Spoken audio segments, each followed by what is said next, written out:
Alors j'entendais ce matin l'expression troisième millénaire du christianisme.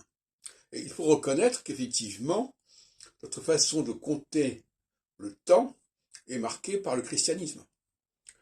La notion de l'an 2000, elle fait sens que par rapport à la naissance de Jésus.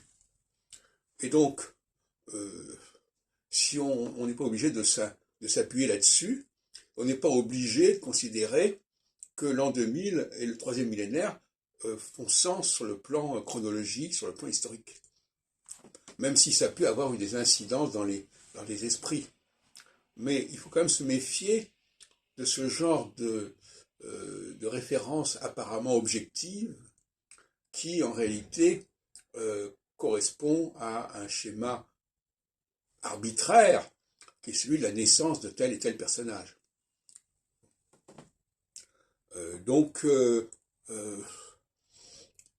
Alors il y a l'ère du Verseau qui est utilisée en astrologie. J'ai fait un colloque là-dessus avec des actes en 77-79.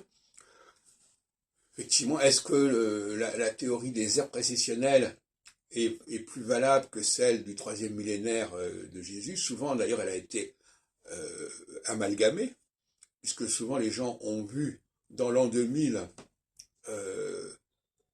la preuve qu'on changeait d'ère, qu'on passait à l'ère du Verseau. Je vous rappelle mes travaux récemment sur Papus, sur sa revue Mysteria en 1913, où il dit qu'effectivement on va bientôt entrer dans l'ère du Verseau.